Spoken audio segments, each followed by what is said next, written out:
Hi one India Filmibeat ಕನ್ನಡಗೆ ಸ್ವಾಗತ.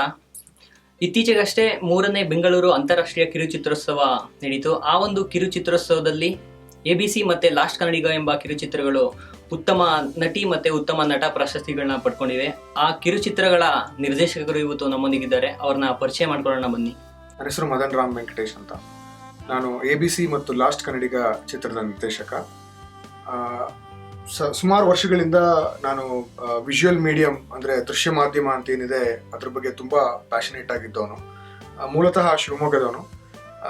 ಈ ವಿಜುವಲ್ ಮೀಡಿಯಂ ನಾನು ನೋಡಿ ನನಗೆ ತುಂಬಾ ಸ್ಟೋರಿ ಟೆಲ್ಲಿಂಗ್ ಬಗ್ಗೆ, ಕತೆ ಹೇಳೋದು ಹೇಗೆ, ಅದರ ಎಡಿಟಿಂಗ್ ಇರ್ಬೋದು, ಈ ಥರದ್ದು ವೇರಿಯಸ್ ಡಿಪಾರ್ಟ್ಮೆಂಟ್ಗಳ ಬಗ್ಗೆ, ಈ ಥರದ್ದು ವಿಭಾಗಗಳ ಬಗ್ಗೆ ಸಾಕಷ್ಟು ತಿಳ್ಕೊಬೇಕು ಅಂತ ನನಗೆ ಕುತೂಹಲ ಇತ್ತು.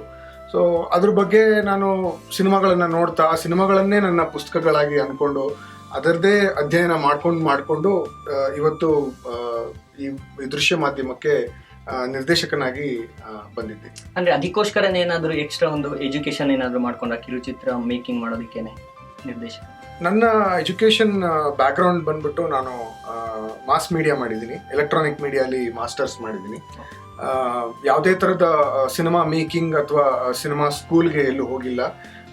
ಸಿನಿಮಾಗಳ DVD, ಸಿನಿಮಾಗಳನ್ನು ಥಿಯೇಟ್ರಲ್ಲಿ ನೋಡ್ತಾ, ಸಿನಿಮಾಗಳ ಬಗ್ಗೆ ಚರ್ಚೆ ಮಾಡ್ತಾ, ಸಾಕಷ್ಟು ಜನಗಳ ಜೊತೆ ಸಿನಿಮಾಗಳನ್ನು ಹಾಗೆ ಕಲ್ತ್ಕೊಂಡಿದ್ದೀನಿ ನಾನು.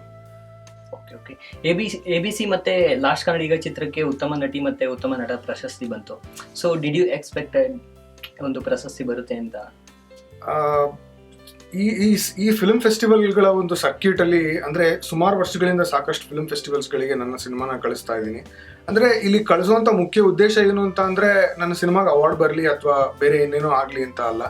ಸಾಕಷ್ಟು ಜನ ಸಿನಿಮಾನ ನೋಡ್ಲಿ, ಸಿನಿಮಾಗಳನ್ನ ನೋಡಕ್ಕೆ ಕಿರುಚಿತ್ರ ಒಂದು ಪೋರ್ಟಲ್ ತರ ಆಕ್ಚುಲಿ. ಆ ಜಾಗದಲ್ಲಿ ಸಾಕಷ್ಟು ಜನಗಳು ಬಂದು ನೋಡ್ತಾರೆ, ಸಿನಿಮಾಗಳನ್ನ ನೋಡಿ ಅದ್ರ ಬಗ್ಗೆ ಮಾತಾಡ್ತಾರೆ. ಸೊ ಅಲ್ಲಿ ಸಿಗೋ ಒಂದು ಮನ್ನಣೆ, ಅಲ್ಲಿ ಸಿಗೋ ಒಂದು ರೆಕಗ್ನಿಷನ್ ನಮಗೆ ಒಂದು ಒಳ್ಳೆ ಮೋಟಿವೇಶನ್ ಆಕ್ಚುಲಿ. ಈ ಫಿಲ್ಮ್ ಫೆಸ್ಟಿವಲ್ಸ್ಗಳಲ್ಲಿ ನಾನು ಎಕ್ಸ್ಪೆಕ್ಟ್ ಮಾಡಿರಲಿಲ್ಲ. ಎಸ್ಪೆಷಲಿ ಲಾಸ್ಟ್ ಕನ್ನಡಿಗ ಕಿರುಚಿತ್ರಕ್ಕೆ ನಾನೇನು ಎಕ್ಸ್ಪೆಕ್ಟ್ ಮಾಡಿರಲಿಲ್ಲ. ಅದು ಆಡಿಯನ್ಸ್ಗೋಸ್ಕರ ಅಂತ ಮಾಡಿರೋ ಸಿನಿಮಾ.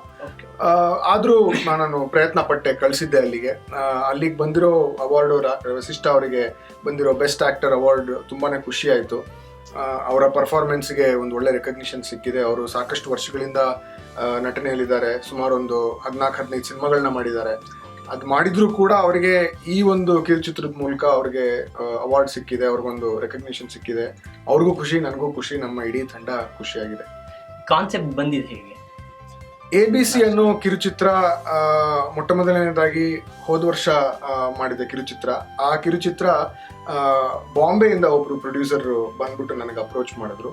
ಅವರು ಈ ಸಿನಿಮಾ ಒಂದು ಹೊಸ ನಿರ್ದೇಶಕನ ಜೊತೆ ಕೆಲಸ ಮಾಡಬೇಕು, ಒಂದು ಹೊಸ ತಂಡದ ಜೊತೆ ಕೆಲಸ ಮಾಡಬೇಕು.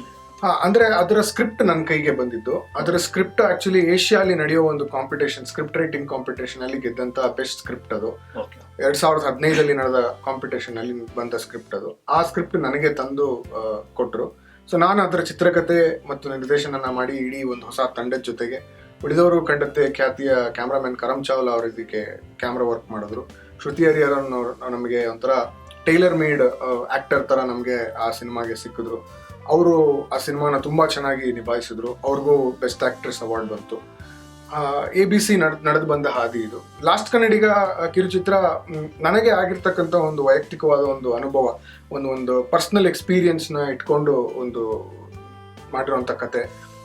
ಭಾಷೆ ಹಿಂದೆ ಇರೋ ಎಮೋಷನ್, ಭಾಷೆ ಹಿಂದೆ ಇರೋ ಭಾವನೆನ ಕ್ಯಾಪ್ಚರ್ ಮಾಡಿಬಿಟ್ಟು ಅದ್ರ ಮೇಲಿರೋ ಪ್ರೀತಿನ ಒಂದು ಗ್ರ್ಯಾಟಿಟ್ಯೂಡ್ ಮೂಲಕ ಕೊಡ್ತಾ ಇರುವಂಥ ಸಿನಿಮಾ. ಸೊ ಇದು 2 ಕಿರುಚಿತ್ರಗಳ ಒಂದು ನಡೆದು ಬಂದ ಹಾದಿ. ಸೊ ಶಾರ್ಟ್ ಫಿಲ್ಮ್ ಅಂದ ತಕ್ಷಣ ಟಾಲಿವುಡ್ ಮತ್ತೆ ಬಾಲಿವುಡ್ ಆಗಿರ್ಬೋದು, ಇಲ್ಲೆಲ್ಲ ರೆಸ್ಪಾನ್ಸ್ ಆಲ್ರೆಡಿ ಒಂದು ಟ್ರೆಂಡ್ ಅನ್ನೋದು ಶುರುವಾಗಿದೆ ಕಿರುಚಿತ್ರಗಳಿಗೆ. ಆದರೆ ಸ್ಯಾಂಡಲ್ವುಡ್ ನಲ್ಲಿ ಅಂತಹ ಒಂದು ರೆಸ್ಪಾನ್ಸ್ ಕಾಣ್ತಿಲ್ಲ. ಸೊ ನಿಮ್ಮ ಪ್ರಕಾರ ಸ್ಯಾಂಡಲ್ವುಡ್ ಕಿರುಚಿತ್ರಗಳಿಗೆ ಹೇಗೆ ಸ್ಪಂದನೆ ಕೊಡ್ತಿದೆ, ಹೇಗೆ ರೆಸ್ಪಾನ್ಸ್ ಮಾಡ್ತಿದೆ? ಸುಮಾರು ವರ್ಷಗಳಿಂದ, ಸುಮಾರು ಒಂದು 5 ವರ್ಷಗಳಿಂದ ನೋಡಿಕೊಂಡ್ರೆ ಹೊಸ ಅಲೆಯ ನಿರ್ದೇಶಕರು ಏನಿದ್ದಾರೆ, ಪವನ್ ಕುಮಾರ್ ಇರ್ಬೋದು, ರಕ್ಷಿತ್ ಶೆಟ್ಟಿ ಇರ್ಬೋದು, ಇನ್ಯಾರೇ ಬೇರೆಯವರು ಇರ್ಬೋದು, ಗಿರಿರಾಜ್ ಅವರು ಇರ್ಬೋದು, ಅವರು ಕೂಡ ಕಿರುಚಿತ್ರದಿಂದನೇ ಶುರು ಮಾಡಿದ್ದು ಅವ್ರ ಕರಿಯರ್ನ. ಸ್ಯಾಂಡಲ್ವುಡ್ ಅಲ್ಲಿ ಕಿರುಚಿತ್ರಗೆ ಒಂದು ಒಳ್ಳೆ ರೆಕಗ್ನಿಷನ್ ಸಿಗ್ತಾ ಇದೆ.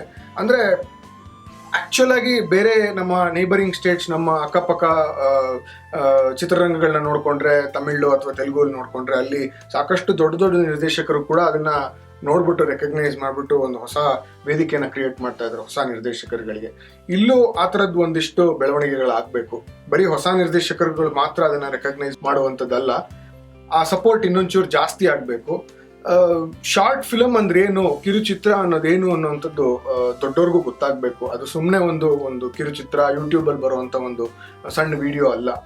ಅದರದೇ ಆದ ಒಂದು ಪೊಟೆನ್ಷಿಯಲ್ ಇದೆ. ಅದಕ್ಕೆ ಒಂದು ಸಣ್ಣ ಡ್ಯೂರೇಷನ್ ಅಲ್ಲಿ ಕತೆ ಹೇಳಕ್ಕೆ ಹೊರಟಿರುವಂತ ಒಬ್ಬ ನಿರ್ದೇಶಕ ದೊಡ್ಡ ಡ್ಯೂರೇಷನ್ ಅಲ್ಲೂ ಏನೆಲ್ಲ ಹೇಳಬಲ್ಲ, ಏನ್ ಬೇಕಾದ್ರೂ ಮಾಡ್ಬೋದು. ಸೊ ಆ ತರದ್ದು ಒಂದು ರೆಕಗ್ನಿಷನ್, ಸಪೋರ್ಟು ಇಲ್ಲೂ ಸಿಗ್ಬೇಕು. ಆಕ್ಚುಲಿ ಯುವ ಪ್ರತಿಭೆಗಳು ಒಂದು ಶಾರ್ಟ್ ಫಿಲ್ಮ್ ಫೀಲ್ಡ್ ಬಂದ್ರೆ, ಕಿರುಚಿತ್ರ ಮೇಕಿಂಗ್ಗೋಸ್ಕರ ಅದೇ ಒಂದು ಫೀಲ್ಡ್ ಬಂದ್ರೆ ಅವ್ರು ಯಾವ ರೀತಿ ಫ್ಯೂಚರ್ನ ರೂಪಿಸ್ಕೋಬಹುದು ಈ ಫೀಲ್ಡ್ ಅಲ್ಲಿ? ಇದ್ರ ಬಗ್ಗೆ ಆಕ್ಚುಲಿ ತುಂಬಾನೇ ಡಿಸ್ಕಷನ್ಸ್ಗಳು ಮಾಡ್ತಾ ಇರ್ತೀವಿ ನಾವು ನಮ್ಮ ತಂಡದಲ್ಲಿ ಅಥವಾ ಹೊರಗಡೆ ಜಗತ್ತಿನ ಜೊತೆ. ಅಂದ್ರೆ ಹೊರಗಡೆ ಸಾಕಷ್ಟು ಜನ ಕಿರುಚಿತ್ರ ನಿರ್ದೇಶಕರುಗಳಿದ್ದಾರೆ. ಸಾಕಷ್ಟು ಜನ ಸುಮ್ಮನೆ ಒಂದು ಶಾರ್ಟ್ ಫಿಲ್ಮ್ ನ ಮಾಡಿದ್ರು, ಆಮೇಲೆ ಮಾಯ ಆಗೋಗ್ಬಿಟ್ರು, ಕಾಣಿಸ್ತಾ ಇಲ್ಲ, ಏನ್ ಮಾಡ್ತಾ ಇದಾರೆ ಇನ್ನ ಗೊತ್ತಿಲ್ಲ ಅನ್ನೋ ತರ. ಏನಪ್ಪ ಹೆಂಗಾಗತ್ತೆ ಇಲ್ಲಿ, ಕರಿಯರ್ ಸೆಟ್ ಆಗುತ್ತೋ ಇಲ್ವೋ ಅನ್ನೋಂಥದ್ದು ಪ್ರಶ್ನೆ ಇದೆ. ಬಟ್ ಈ ಒಂದು ಫೀಲ್ಡ್ ಅಲ್ಲಿ ಆಕ್ಚುಲ್ ಆಗಿರೋದು ಮುಖ್ಯವಾಗಿ ಡೆಡಿಕೇಶನ್ನು, ಆ ಪ್ಯಾಷನ್ನು, ಅದೆಲ್ಲ ಕಾಣಬೇಕು ಆಕ್ಚುಲಿ. ಬಟ್ ಇವತ್ತಿನ ಟೆಕ್ನಾಲಜಿ ಅಷ್ಟು ಕಂಫರ್ಟ್ ಝೋನ್ ಕ್ರಿಯೇಟ್ ಮಾಡಿದೆ ಎಲ್ಲರಿಗೂ. ಯಾರು ಬೇಕಾದ್ರೂ 5D ಇಟ್ಕೊಂಡು ಒಂದು ಶಾರ್ಟ್ ಫಿಲ್ಮ್ ಮಾಡ್ತಾ ಇದ್ದಾರೆ.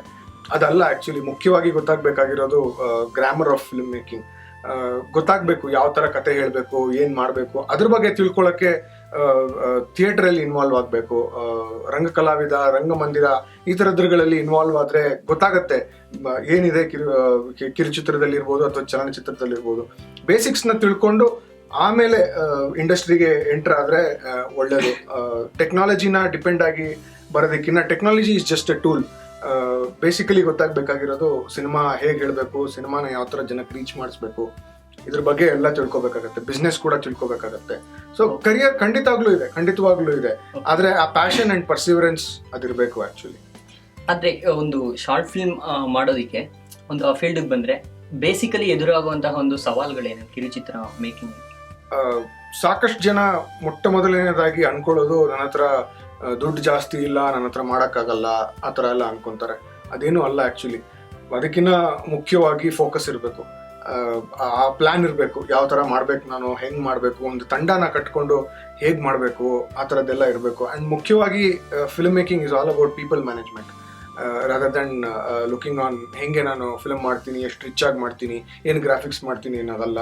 ತಂಡನ ಹೇಗೆ ಕಾಪಾಡ್ಕೊತೀನಿ, ನಾನು ತಂಡದಲ್ಲಿರುವಂಥ ಒಬ್ಬರ ಜೊತೆನೂ ಕೆಲಸನ ಹೆಂಗೆ ಮಾಡ್ತೀನಿ, ಇರೋ ರಿಸೋರ್ಸಸ್ಗಳನ್ನು ಹೇಗೆ ಉಪಯೋಗಿಸ್ಕೋತೀನಿ, ನನ್ನ ಹತ್ರ 5,000 ಇದೆಯಾ, 5,000ದಲ್ಲಿ ಏನೇನು ಮಾಡೋಕ್ಕಾಗತ್ತೆ, ಎಲ್ಲರೂ ಸೇರಿ ಒಟ್ಟುಗೂಡಿ ಏನು ಬೇಕಾದ್ರೂ ಮಾಡ್ಬೋದು. So unity is actually strength. ರಿಸೋರ್ಸಸ್ಗಳನ್ನ ಯೂಸ್ ಮಾಡ್ಕೊಳ್ಳೋದು ಗೊತ್ತಿರಬೇಕು ಎಲ್ಲರಿಗೂ. ಈಗ ಕಿರುಚಿತ್ರಗಳನ್ನ ನಿರ್ಮಾಣ ಮಾಡ್ತಾ ಇದ್ದೀರಾ, ಡೈರೆಕ್ಟ್ ಮಾಡ್ತಾ ಇದ್ದೀರಾ, ಸೊ ಬೆಳ್ಳಿ ತೆರೆಗೆ ಏನಾದರೂ ಬರೋ ಒಂದು ಉದ್ದೇಶ ಇದೆಯಾ? ಖಂಡಿತವಾಗ್ಲೂ ಇದೆ, ಪ್ರಯತ್ನ ನಡೀತಾ ಇದೆ. ಅಂಡರ್ ಕನ್ಸ್ಟ್ರಕ್ಷನ್ ಅಂತ ಹೇಳ್ಬೋದು. ಆನ್ ದ ವೇ ಪ್ರಯತ್ನ ಮಾಡ್ತಾ ಇದೀವಿ, ನಡೀತಾ ಇದೆ. ಸಿನಿಮಾ ಅತಿ ಶೀಘ್ರದಲ್ಲೇ ಅನೌನ್ಸ್ ಮಾಡ್ತೀವಿ, ಗೊತ್ತಾಗುತ್ತೆ. ಈಗ ಯಾವ್ದಾದ್ರು ಕಿರುಚಿತ್ರಗಳನ್ನ ಡೈರೆಕ್ಟ್ ಮಾಡ್ತಾ ಇದ್ದೀರಾ? ಇಲ್ಲ, ಆಕ್ಚುಲಿ ಈಗ ಕಿರುಚಿತ್ರಗಳನ್ನ ಡೈರೆಕ್ಟ್ ಮಾಡ್ತಾ ಇಲ್ಲ. ಸಾಕಷ್ಟು ಜನ ಟ್ಯಾಲೆಂಟೆಡ್ ಹುಡುಗರುಗಳನ್ನ ನಾನು ನನ್ನ ಕಡೆಯಿಂದ ಎಷ್ಟಾಗತ್ತೋ ಪ್ರಯತ್ನ ಮಾಡಿ, ನಾವು ಮತ್ತೆ ಕಲಾತ್ಮಿಕ ಅನ್ನೋ ಒಂದು ಬ್ಯಾನರ್ ಕಡೆಯಿಂದ ಸಾಕಷ್ಟು ಪೊಟೆನ್ಷಿಯಲ್ ಡೈರೆಕ್ಟರ್ಸ್ಗಳಿಗೆ, ಪೊಟೆನ್ಷಿಯಲ್ ರೈಟರ್ಸ್ಗಳಿಗೆ ಒಂದು ಪ್ಲಾಟ್ಫಾರ್ಮ್ ಕ್ರಿಯೇಟ್ ಮಾಡಿ ಅವ್ರುಗಳಿಗೆ ಶಾರ್ಟ್ ಫಿಲ್ಮ್ಗಳನ್ನ ಮಾಡೋದಕ್ಕೆ ನಾವೆಲ್ಲ ಥರದ ಫೆಸಿಲಿಟೀಸ್ ಮಾಡಿಕೊಡ್ತಾ ಇದ್ದೀವಿ. ಹಾಗಂತ ನಾವೇನು ಪ್ರೊಡ್ಯೂಸ್ ಮಾಡ್ತೀವಿ ಅಂತ ಡೈರೆಕ್ಟಾಗಿ ಹೇಳ್ತಾ ಇಲ್ಲ, ಬಟ್ ಒಂದು ಸಿನಿಮಾಗೆ ಏನು ಬೇಕೋ ಅದನ್ನ ಎಲ್ಲ ರೀತಿಯಲ್ಲೂ ನಾವು ಸವಲತ್ತುಗಳನ್ನ ಕ್ರಿಯೇಟ್ ಮಾಡಿಬಿಟ್ಟು ಹೊಸ ಹುಡುಗರನ್ನ ಇಂಡಸ್ಟ್ರಿಗೆ ತರೋ ಒಂದು ಪ್ರಯತ್ನ, ಹೊಸಬ್ರನ್ನ ಪುಷ್ ಮಾಡ್ತಾ ಇದ್ದೀವಿ. ನಮ್ಗೆ ಯಾರು ಸಪೋರ್ಟ್ ಮಾಡಲಿಲ್ಲ, ಅಟ್ಲೀಸ್ಟ್ ನಾವು ನಮ್ಮ ಕಡೆಯಿಂದ ಯಾರಿಗೆ ಏನು ಮಾಡೋಕ್ಕಾಗತ್ತೆ ಅದನ್ನೆಲ್ಲ ಮಾಡೋ ಪ್ರಯತ್ನ ಒಂದು ಮಾಡ್ತಾ ಇದ್ದೀವಿ. Thank you for your information. ಇದು ಮದನ್ ಅವರ ಕಿರುಚಿತ್ರದ ಜರ್ನಿ. ಬೆಳ್ಳಿತೆರೆ ಮತ್ತು ಕಿರುತೆರೆಯ ನಿರಂತರ ಅಪ್ಡೇಟ್ಸ್ಗಾಗಿ ಕನ್ನಡ ಫಿಲ್ಮಿ ಬೀಟ್ ಸಬ್ಸ್ಕ್ರೈಬ್ ಮಾಡಿ. ಹಾಯ್, ಎಲ್ಲ ಸ್ಯಾಂಡಲ್ವುಡ್ ಮೂವೀಸ್ ಅಪ್ಡೇಟ್ಸ್ಗೆ ಪ್ಲಸ್ ನನ್ನ ಮೂವೀಸ್ ಅಪ್ಡೇಟ್ಸ್ಗೆ ಪ್ಲೀಸ್ ಎಲ್ಲರೂ ನೋಡ್ತಾ ಇರಿ ಫಿಲ್ಮಿ ಬೀಟ್ ಆ್ಯಂಡ್ ದಯವಿಟ್ಟು ಸಬ್ಸ್ಕ್ರೈಬ್ ಮಾಡಿ.